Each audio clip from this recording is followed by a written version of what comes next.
Hello, bonjour à tous, c'est Alexandra Antoc, femme arc-en-ciel, coach spirituel, art chaman, visionnaire. Et aujourd'hui, je viens vous faire un petit partage comme quasiment toutes les semaines sur le groupe arc-en-ciel, en lien avec, voilà, avec ce qui me traverse, en lien avec ce que j'ai nommé le chemin arc-en-ciel, c'est-à-dire le chemin sur lequel je chemine moi-même au quotidien pour vivre mon âme au quotidien, pour vivre l'expérience d'être divine et humaine au quotidien. Donc connectée à ma magie, connectée à la lumière que je suis. Et comment incarner concrètement, hein, c'est vraiment comment je dirais, c'est ce pourquoi je suis venue sur cette terre. C'est pour venir vivre sur cette planète Terre, mon âme, très très concrètement dans mon corps et dans ma vie de tous les jours. Donc voilà, c'est ça mon propos dans chacune de ces vidéos. Et aujourd'hui, je suis contente de vous retrouver euh, avec mon petit thé. J'avais dit café, mais en fait c'est plutôt un thé. Et aujourd'hui, je ne savais pas trop qu'est-ce que j'allais dire en fait. J'avais pas de sujet a priori prévu. Et puis donc quand je me suis un peu recentrée en moi pour sentir qu'est-ce qui était là, qu'est-ce que j'avais envie de partager aujourd'hui, et qu'est-ce que j'étais invitée par mon âme à partager, eh bien, tout simplement, ça m'a dit, raconte, raconte tes prises de conscience du quotidien. Et en ce moment, je suis très, très, comment je vais vous dire, je suis super en, alors, en introspection, c'est pas vraiment le mot, on va dire en exploration, voilà, c'est plutôt le mot. Moi, je fonctionne beaucoup comme ça, c'est-à-dire qu'il y a des sujets qui sont là à un moment dans ma vie et que j'explore, c'est-à-dire que j'y mets toute mon attention, mon focus, ma vigilance dessus pour vraiment écouter en moi qu'est-ce qui se passe, comment ça fonctionne en moi et comment je peux faire évoluer les choses si c'est pas complètement satisfaisant en fait, c'est vraiment ça. Et donc en ce moment, j'explore un sujet que je vais vous partager d'ailleurs à la fin du mois. Donc je vous fais déjà un spoiler alerte. À la fin du mois, il y aura 3 jours de challenge, de nouveaux challenges gratuits autour de ce thème-là. Donc c'est sur le thème du conditionnement, de nos limitations, de nos croyances et de comment quitter cet espace-là pour rentrer, pour devenir libre en fait, vraiment, vraiment libre. J'ai appelé ça sortir du bocal. Donc je vais vous en parler à chouïa, même si j'aurai bien l'occasion de vous en reparler parce que donc il y aura ces 3 jours de challenge où on va vraiment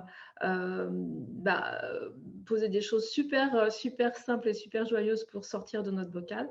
Alors le bocal, c'est vraiment ce que j'entends par notre conditionnement. Alors bien sûr, il y a le conditionnement qu'on vit dans notre société, il y a le conditionnement qu'on vit dans notre famille, en lien avec notre éducation, mais il y a surtout toute cette empreinte intérieure, c'est-à-dire tous ces fonctionnements, tous ces repères qu'on s'est installés intérieurement, toutes ces croyances qu'on croit être vraies. Forcément, c'est des croyances qu'on a installées en nous. Tout ce qu'on croit être vrai, tout ce qu'on croit devoir faire, tout ce qu'on croit euh, être... ouais, être obligé d'être ou de faire en fonction de ce qu'on a installé comme programme au fur et à mesure de notre vie depuis l'enfance et même des fois depuis d'autres vies, hein, puisqu'on arrive déjà avec des mémoires et avec des programmes. Et en fait, tous ces programmes-là, ça crée une sorte de grille de référence dans laquelle on évolue. Et cette grille de référence, alors, il y a des fonctionnements dedans des schémas qui peuvent être très, très satisfaisants, hein, très nourrissants, et qui peuvent être même satisfaisants à un moment, puis qu'à un moment peuvent ne plus le devenir. Et puis, il y a certains fonctionnements en nous qui sont redoutables, c'est le mot que j'entends, redoutables, et qui nous emmènent à un peu tourner en rond dans un bocal. C'est pour ça que j'ai pris cette image. Là, vous allez voir la com passer hein, dans les jours à venir. Ça va peut-être vous parler. Et c'était vraiment, l'idée, c'est vraiment, OK, quel est le bocal dans lequel je tourne là? Parce que en fait, on tourne toujours dans un bocal. Toujours. Enfin, moi, en tout cas, je vois bien qu'il y a toujours un bocal qui arrive. C'est-à-dire que je suis toujours confrontée régulièrement à des espaces de moi où je suis pas complètement libre, c'est-à-dire que je suis conditionnée à quelque chose. Alors, je vais vous donner un exemple super concret, super efficace, comme d'hab. Et c'est super intéressant parce que, voilà, souvent, quand on est en chemin spirituel, comme vous qui m'écoutez, on a déjà, souvent, on a fait le pas. Moi, ça a été mon cas déjà depuis une vingtaine d'années, hein, parce que ça fait 20 ans que j'ai commencé à me poser des questions et à vouloir justement sortir du moule, sortir de mon conditionnement, sortir de ce que faisaient mes parents, ma famille, trouver une autre manière de fonctionner. Donc, ça fait déjà longtemps et même trouver d'autres manières de fonctionner que ce que la société me proposait, hein, puisque je ne suis pas rentrée dans le moule du travail, par exemple, je ne suis pas rentrée dans le moule du salariat, je ne suis pas rentrée dans le moule, il y a plein de moules dans lesquels je ne suis pas rentrée parce que c'était, ou très peu, parce que c'était juste insupportable pour moi. Donc, tous ces conditionnements-là, quand on est en chemin spirituel ou en chemin de développement personnel, tout simplement, sans parler de spirituel, à un moment, on se rend compte qu'il y a un espace où c'est trop serré dans notre vie et du coup, on quitte cet espace-là pour découvrir d'autres manières de faire. Et souvent, ce qui se passe, et moi je l'ai vu, mais alors des milliards de fois, c'est que je l'ai moi-même fait, hein, je l'ai moi-même vécu, puis je l'ai vu autour de moi, c'est tellement énorme que c'en est même drôle, enfin je trouve qu'il vaut mieux en rire, que souvent on quitte en fait un moule, et la première chose qu'on fait dès qu'on quitte ce moule, c'est qu'on se reprécipite dans un nouveau moule. Alors le moule d'une formation, le moule je sais pas, d'une manière de faire, le rôle un moule d'une religion, d'une pratique spirituelle, un moule une façon de voir, une façon d'être, qui devient finalement encore un moule. Et bon, alors des fois, ça peut être un moule satisfaisant, un bocal satisfaisant pour quelque temps, mais à un moment ou à un autre, ça devient limitant et oppressant. Et finalement, on n'est pas totalement soi-même. Parce qu'on est toujours en train de... Vous voyez, c'est comme s'il y avait plein de moules les uns sur les autres. Même si on en fait exploser un, pouf, on se retrouve avec un autre moule où on va s'empresser de re-rentrer dans un autre moule. Et quand on est dans un moule comme ça, je dis pas que ce qui est... comment je dirais, je dis pas que l'information qu'on va recevoir est forcément intéressante, mais le problème, c'est l'identification au moule. J'explique plus clairement, plus concrètement. Exemple, moi, sur mon parcours, par exemple, quand j'ai commencé à m'intéresser à la spiritualité, à mon âme, parce que je cherchais clairement des portes de sortie concrètes, des portes de sortie efficaces pour aller mieux, pour trouver la lumière, pour trouver la joie, pour être bien dans mes baskets, bien dans ma vie. J'ai donc quitté les moules dans lesquels j'étais, les fonctionnements dans lesquels j'étais qui n'étaient pas satisfaisants pour m'ouvrir à d'autres choses. Et puis donc j'ai rencontré, je me suis ouverte à un autre monde, c'est clair. C'était un autre monde avec plein d'autres moules et plein d'autres bocaux.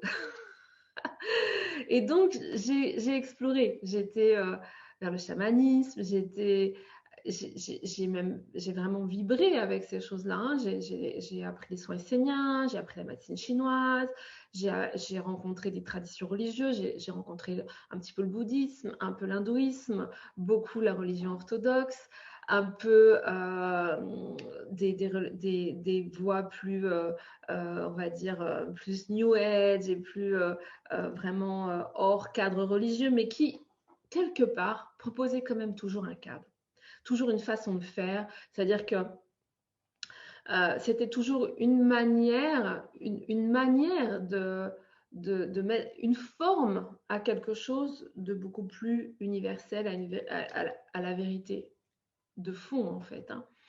Et c'était vraiment intéressant, c'est toujours intéressant et merveilleux de pouvoir être nourri de toutes ces formes-là. Mais pour moi, ce qui a été vraiment douloureux, c'était de voir comment on pouvait s'enfermer dans dans ces manières de faire, comment on pouvait s'enfermer dans ces formes. Et comment ça pouvait créer, même dans ces espaces-là, et c'est ça qui, à un moment, pour être très honnête, m'a mis super en colère par rapport au milieu spirituel et du bien-être, et m'a même, moi, personnellement, amené à complètement m'extirper de ça pour revenir finalement dans ce que j'avais voulu fuir à un moment, parce que finalement, je me suis rendu compte que partout régnait difficultés, les mêmes problèmes et souvent la même intransigeance et les mêmes jugements, et que tout ça finalement revenait que à soi-même. Et donc, je suis revenue à moi-même. Mais donc, pour vous dire que, pour vous raconter des anecdotes, parce que franchement, il vaut mieux en rire, mais pour toutes les fois où j'ai entendu dire ah bah quand on est chaman, il faut faire comme ça, comme ça, comme ça, comme ça, et puis telle voix fait comme ça, et puis c'est la voix parfaite, et telle voix fait comme ça, et c'est comme ça qu'il faut faire. Et si jamais tu mélanges les deux, oh my god, non, non, non, il faut surtout pas faire ça, parce que là tu es pas bien, pas correct, pas une bonne élève, pas comme il faut, voilà. Et finalement, on rejoue tout le temps, tout le temps, tout le temps la même chose. Tout le temps, tout le temps, tout le temps la même chose. Et ça, c'est tout le temps, quand vous regardez bien, dès qu'on quitte un moule pour aller dans un autre, on quitte un bocal pour aller dans un autre, on quitte un conditionnement pour aller dans un autre. Et même sur les chemins spirituels, les chemins de développement personnel, où on se dit c'est bon, là, ça y est, je vais enfin être libre d'être moi, je vais écouter mon cœur. Moi, ce que je vois et ce que j'ai moi-même expérimenté, c'est que bien souvent, on écoute notre cœur, oui, et souvent, on écoute aussi notre conditionnement, pardon, et on va chercher à se remettre dans un moule. Excusez-moi, je vais boire un petit peu de tisane.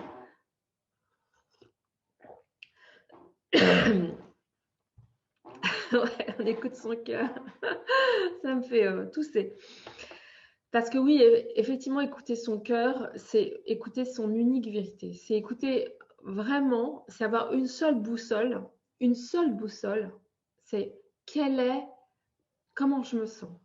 Je le dis souvent en ce moment. L'unique boussole qu'on est censé avoir, à mon sens, hein, c'est s'écouter soi-même et savoir, ok, comment je me sens là dans l'instant?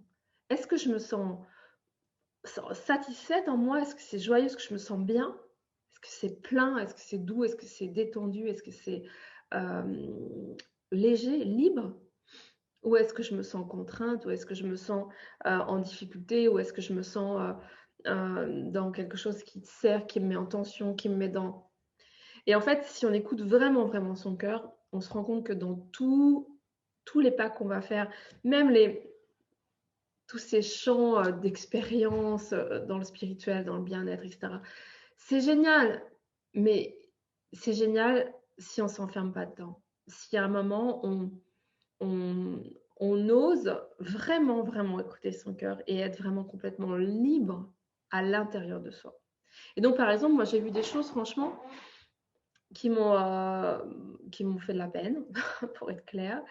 Moi, j'ai des souvenirs, par exemple, de rituels amérindiens avec où clairement, on était justement dans l'écoute de notre cœur. Oh, j'ai un souvenir très drôle où,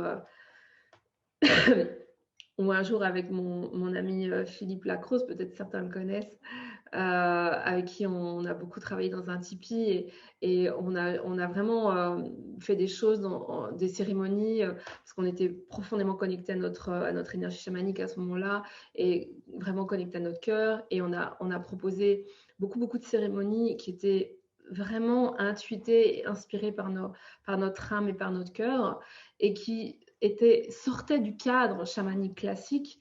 Et je me rappelle qu'on a eu régulièrement des retours de vrais chamans qui nous faisaient bien sentir qu'on n'était pas des chamans. En tout cas, pas dans la tradition. Et en même temps, nous, on ne se disait pas d'une tradition. Et je me rappelle avoir vécu ça plein de fois dans plein de sphères où à chaque fois que je me sentais quelque part hors cadre. Et je n'arrivais pas à coller au cadre et je ne voulais pas coller au cadre parce qu'à chaque fois que je voyais un cadre, je voyais aussi l'intransigeance et le jugement sur les autres et la comparaison et la douleur que ce cadre imposait finalement. C'est redoutable. C'est le mot que j'entends. J'arrête pas d'entendre ça. Je ne sais pas pourquoi. Mais en tout cas, c'est vraiment ça. Et ce qui est vraiment aussi important, parce que donc ça, je vous parle des expériences extérieures, mais c'est vraiment important de revenir à soi, ce que je vous disais tout à l'heure, parce que tout ça, ça parle de soi-même. Et donc, ça parle de comment chacun d'entre nous, on s'impose des cadres, des règles, des conditionnements en lien avec ce qu'on a vécu à l'extérieur et qu'on va s'imposer à nous-mêmes pour X ou Y raison, et je ne vais pas rentrer là-dedans aujourd'hui.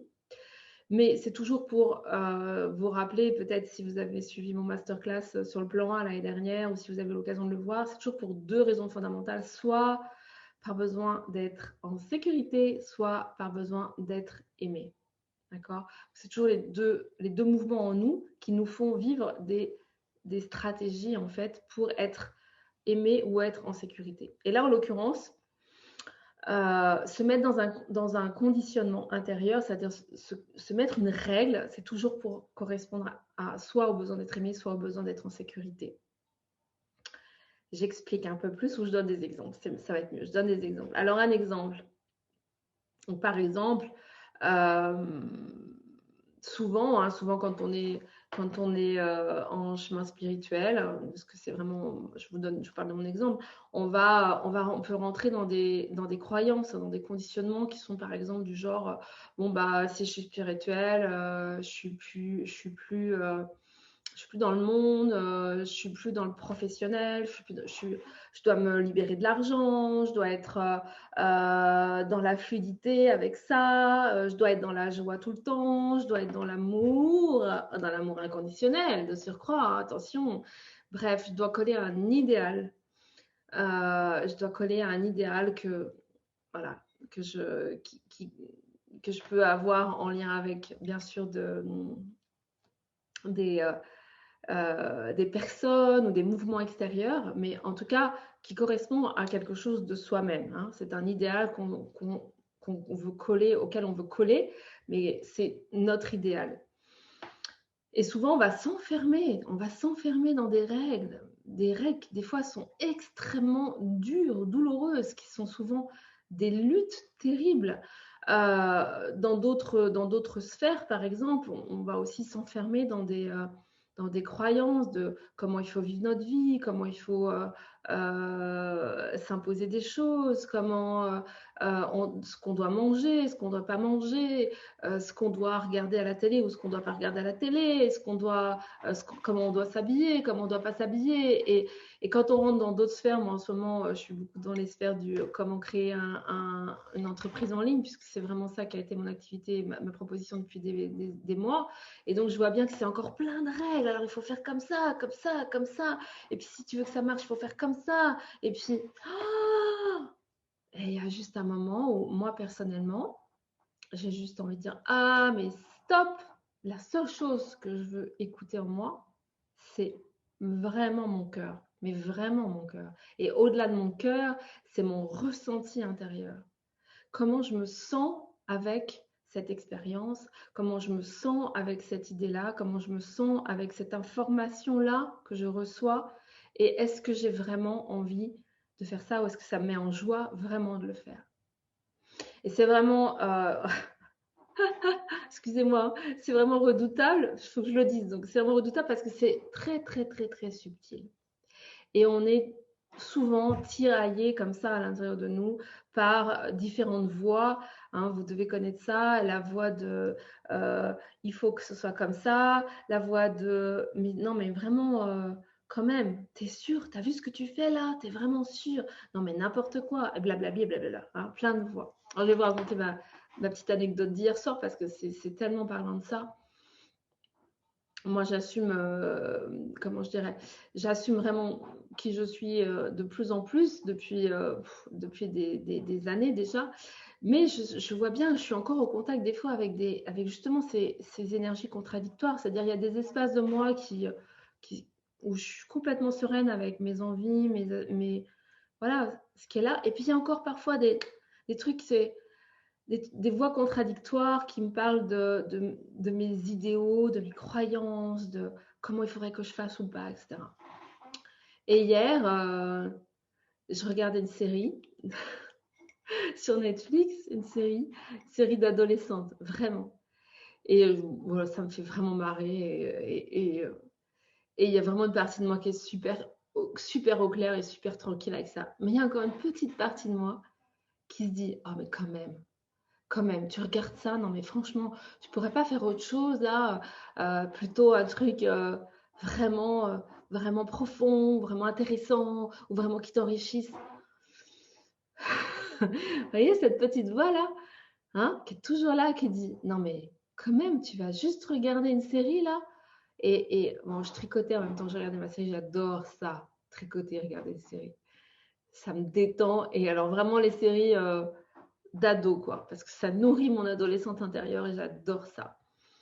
Mais voilà, il y a encore cette petite voix-là. Et hier soir, j'étais avec ça, j'étais en train de regarder cette série et il y avait cette petite voix-là et je l'entendais en moi. Et je me disais, je me suis dit, ah ouais, tu vois là, il y a encore ce qu'on dit.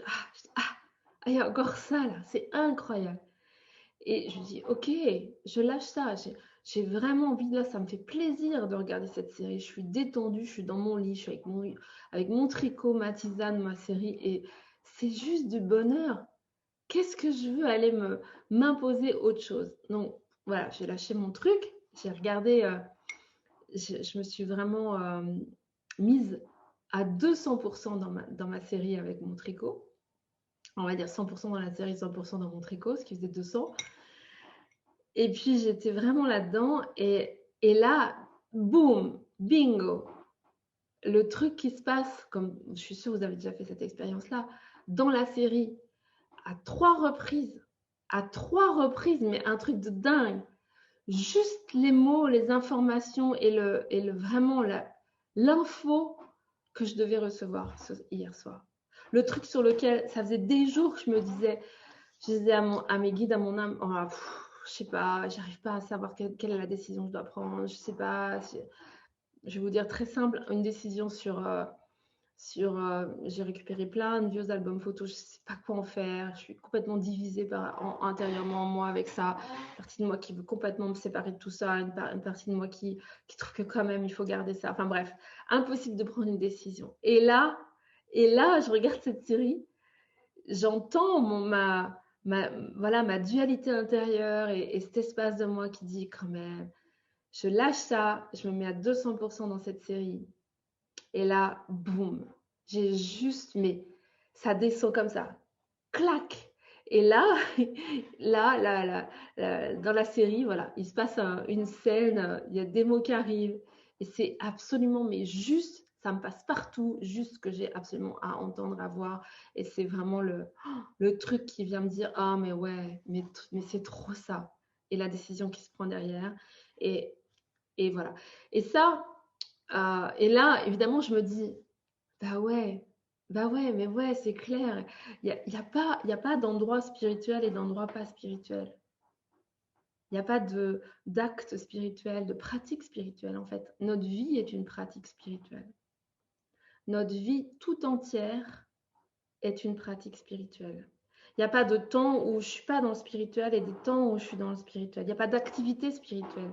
Je suis spirituelle parce que spirituel, ça veut dire j'ai une âme, j'ai conscience que j'ai une âme, j'ai conscience que il y a une autre dimension que la dimension purement humaine et la dimension physique. Voilà, c'est ça que ça veut dire spirituel. Ça veut dire j'ai conscience que ça, c'est ce que je suis.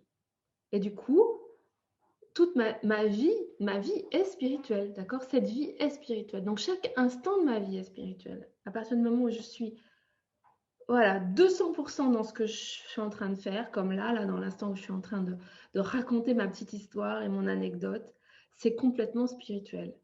Je pourrais vous faire un grand enseignement très, waouh, attention, les guides ont dit, nanani, nanana. Je pourrais faire ça aussi, hein, et c'est pas un problème en soi.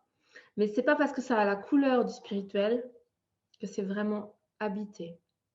Et moi, aujourd'hui, je vais vous dire, hier, en regardant cette série, en habitant vraiment ma décision de regarder cette série, d'être vraiment profondément disponible en écoutant cette série, j'étais à 200% en réception. Et dans ce 200% de réception, c'était probablement le moment le plus spirituel de ma journée. Même si avant, j'avais médité, été coachée, vécu plein de trucs, même vécu des temps où, voilà, plus en apparence spirituelle, mais en vérité, parfois, On peut faire en apparence spirituelle, mais pas être complètement, habiter complètement le truc. Est-ce que c'est clair ce que je dis? Parce que je voudrais vraiment vous faire sentir. C'est-à-dire qu'il faut vraiment être bien consciente de, il y a la forme et il y a comment j'habite cette forme. Et la forme ne crée pas le spirituel. C'est comment j'habite cette forme qui crée qui nous fait vivre cette réalité spirituelle. Donc, c'est hyper intéressant de quitter complètement nos conditionnements, hein, parce que, par exemple, me dire, OK, alors je vais méditer tous les jours, tous les matins, ou je vais arrêter de manger de la viande, ou je vais arrêter de manger, ou je vais faire ça comme ça, comme ça, comme ça. Et là, voilà, je suis sûre, je vais enfin connecter mon âme et être vraiment spirituelle. Alors, je vais vous dire, moi, à mon avis, c'est pas comme ça que ça marche. Voilà, c'est mon ressenti et c'est mon expérience. Mon expérience, c'est que tout est spirituel à partir du moment où on l'assume, où on l'habite à 200%, où on est complètement dedans. Dedans, c'est-à-dire vraiment dedans, c'est-à-dire consciente de mon âme, présente dans mon corps, présente à l'instant, présente dans ce qui se vit dans l'instant. Et c'est pas la forme qui compte. C'est pas la forme qui compte. C'est pour ça que j'ai été, moi, personnellement, assez en difficulté dans toutes les formes traditionnelles, spirituelles, que ce soit les formes les plus religieuses ou les formes même plus plus moderne, ou plus, parce que c'est toujours des formes, c'est toujours derrière, il y a toujours des règles, des dogmes, et ce qui est vraiment, pour moi, mon seul chemin, c'est vraiment de vivre et d'habiter qui je suis, et ça passe par assumer qui je suis et d'écouter profondément qui je suis, pour pouvoir être connecté à chaque instant à qui je suis.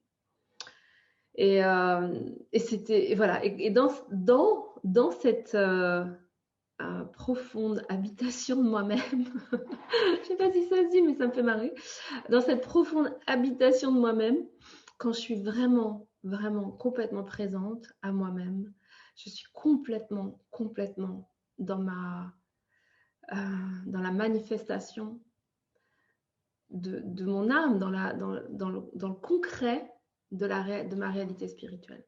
Et c'est ça, pour moi, c'est ça le chemin. Et voilà. Et du coup, sortir de son bocal, c'est parfois sortir de ces règles qu'on a pu s'imposer, qu'on a pu peut-être se mettre dans la tête, parce qu'à un moment, on s'est dit, bah voilà, il faut que je fasse comme ça, hein, parce que...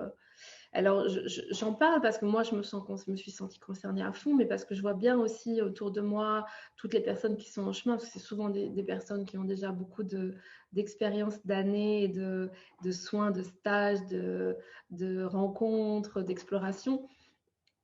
Et souvent, il y a ces nouveaux conditionnements qui se posent, ces nouveaux idéaux, ces nouvelles façons de faire qui restent souvent très, comment je dirais, conditionnantes, et pas réellement en lien avec soi, et pas réellement en lien avec notre unique manière d'être et de manifester notre âme au monde.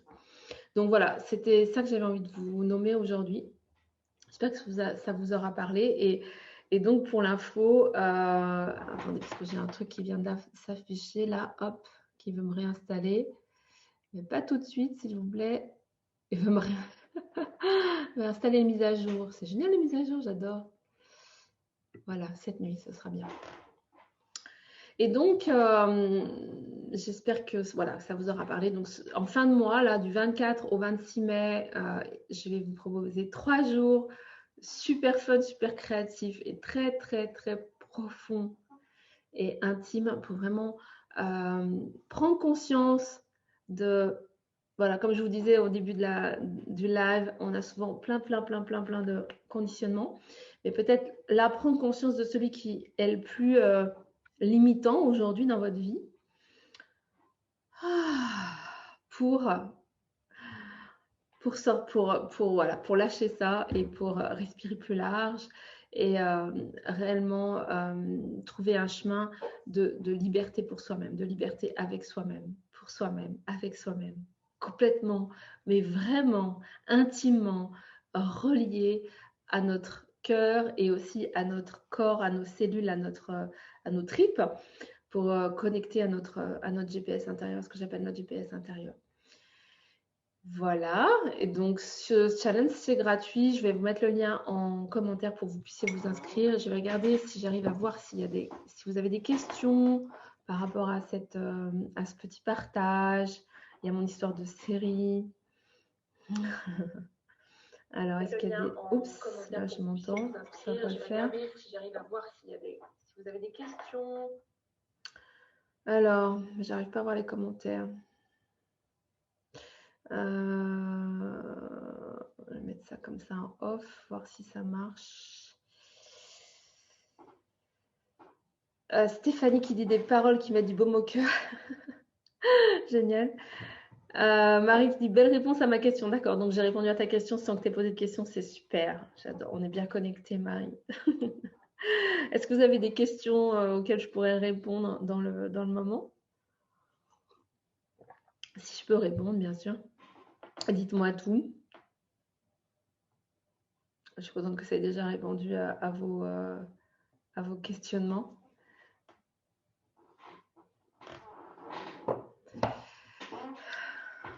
C'est vraiment, pour moi, c'est vraiment une vigilance. On a beaucoup parlé de ça. Enfin, j'ai parlé de ça l'autre jour sur l'espace Booster d'âme, d'être en vigilance, de vraiment se voir comment on re-rentre dans des dans des schémas, dans des règles, dans des conditionnements. On va être libre et on se remet dans des règles. Ça ne veut pas dire qu'il n'y a pas un moment où il faut avoir une structure. Hein. Je dissocie. Ça ne veut pas dire qu'il faut partir en live, qu'il ne faut rien faire. C'est pas du tout ça. Je dissocie la structure, hein, avoir notre propre structure. Comment je structure ma vie? Comment j'organise comment je descends l'information pour créer ma propre manière de faire dans une structure. On est dans le concret, on est dans la matière, on est dans la structure. Donc, on doit créer notre propre structure. Notre propre structure, c'est quelque chose qu'on ne peut ressentir qu'en partant de l'intérieur de nous-mêmes et qu'on ne peut pas prendre celle d'un autre. Même s'il y a des millions de gens qui font celui-là, qui font ça, c'est pas possible. Vous voyez ce que je veux dire? On ne peut pas être libre dans ce conditionnement qui ne va pas être complètement relié à soi. C'est même pas relié à soi, j'ai pas le mot là, c'est complètement soi en fait, tout simplement. Complètement soi, pas relié, c'est complètement soi. Voilà, j'espère que ça aura été clair. Ma petite anecdote était quand même pas mal. Et moi, j'ai une autre histoire qui monte, là, alors je vous la raconte avant de partir. Je me rappelle donc toujours avec Philippe, d'avoir les oreilles qui sifflent cet après-midi.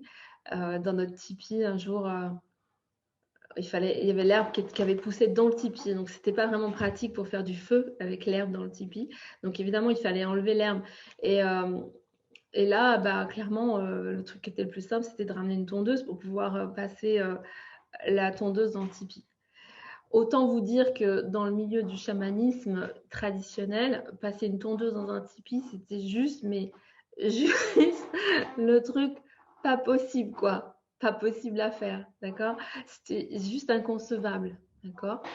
Parce que, mon Dieu, quoi, on ramène pas une machine, on fait tout à la main, on fait tout à l'ancienne, on fait tout en traditionnel. Donc voilà, donc on s'est vu faire en fait. Philippe a ramené sa tondeuse et puis il a passé la tondeuse, moi j'ai regardé, puis on s'est marré, on a ri parce qu'on a senti aussi tout le poids des traditions et comment, nous, en fait, le plus simple et le plus joyeux, c'était juste de passer la tondeuse et puis basta, quoi.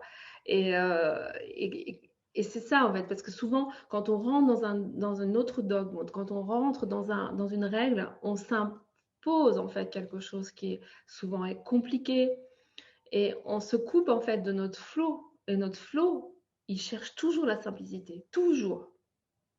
Notre âme, notre flow, voilà, l'énergie en nous, ça cherche toujours la simplicité. Dès que ça devient compliqué, on est en dehors de notre flow. Et même si on nous dit non, mais c'est comme ça qu'il faut faire, hein, c'est comme ça. Si tu veux que ça marche, c'est comme ça. Si tu veux être vraiment un chaman, c'est comme ça. Si tu veux vraiment être une businesswoman, c'est comme ça. Si tu veux vraiment être un guide spirituel, c'est comme ça. Si tu veux vraiment être un coach, c'est comme ça. Si tu veux vraiment être nanani nanana, c'est comme ça. Vous mettez vous remplacez les blancs avec les mots qui vous vont bien. Mais il y a toujours ça. Et à un moment, donc c'est comme nos parents, hein, c'est toujours des transferts parentaux. Donc nos parents nous disaient, pour être un adulte responsable, il faudra être comme ça. Ils nous ont donné un moule, un schéma.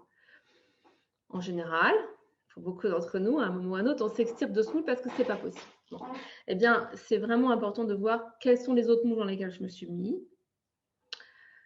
Et ça peut être très, très, très subtil. Et donc, comment je suis avec. Ça veut dire qu'il faut tout rejeter en bloc. C'est vraiment pas le propos. Ça veut juste dire, OK, là, on me propose de faire ça, d'être comme ça, de dire ça, d'être dans cette expérience-là. OK, je vais faire l'expérience. Moi, je suis toujours ça. OK, je vais faire l'expérience. Une fois que j'ai fait l'expérience, je vais sentir à l'intérieur de moi. Je ne vais pas me dire d'entrée de jeu, ah bah si on m'a dit que c'est ça, que c'est bien, alors c'est sûr, c'est ça que c'est bien. Non. Je vais dire, OK, ça me parle, ça résonne. Et il y a des choses, des fois, je dis, ah non, mais ça, même pas en rêve. Ça, même pas en rêve. Donc là, déjà, j'y vais pas direct. Et puis, il y a des trucs où ça me dit, ah ouais, ça me parle, ça me résonne. OK, je fais l'expérience. Et quand je fais l'expérience, je me dis, ah oui, c'est vraiment bien. Je me sens vraiment bien avec ça. Ah ouais, ça me fait vraiment du bien. Ah oui, ça me met dans quelque chose qui est joyeux. Ah oui, ça me met dans quelque chose qui est facile. Ah ouais, c'est facile. Ah ouais, c'est trop. Ah ouais. Voilà. Là, je sais que c'est bon pour moi. Ou des fois, parce que des fois, il faut se méfier. Des fois, on a le truc qui fait ah ouais. Et puis tout de suite après, on dit ah non, non, non, non, je vais pas faire ça, je vais pas faire ça, je vais pas faire ça. C'est pas correct, c'est pas bien, c'est pas. Non, ça va être trop compliqué. Donc là, on va aussi couper quelque chose. Donc c'est vraiment important d'entendre profondément, profondément l'impulsion, l'élan, et ensuite, quand on est dans l'expérience, de faire profondément, d'être profondément à l'écoute et de manière très lucide, qu'est-ce qui se passe en moi dans cette expérience? Et d'être vraiment complètement en lien avec ce GPS-là, et uniquement, parce que il n'y a pas il y a autant de vérité que d'êtres humains sur cette terre.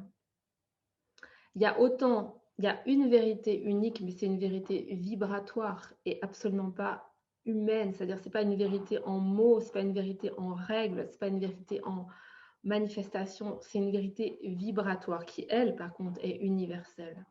Cette vérité vibratoire est universelle. La vérité humaine est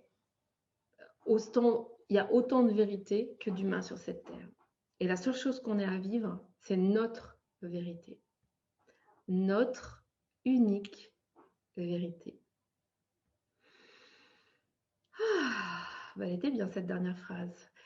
Là-dessus, je vous embrasse très fort. Je vous souhaite une super belle semaine. Et puis, si vous avez envie de liker, surtout pour ceux qui vont regarder sur YouTube, si vous avez envie de liker, de partager, n'hésitez pas. Bien sûr, c'était mon expérience et mon regard et ma vision sur, là en l'occurrence, sur la liberté d'être soi et surtout en ce qui concerne le chemin spirituel. Je vous embrasse très fort et je vous dis à la semaine prochaine. N'hésitez pas à vous inscrire pour le 24 et 24, 25, 26 mai. Je vous mets le lien en commentaire et je vous retrouve très très vite. Bonne journée.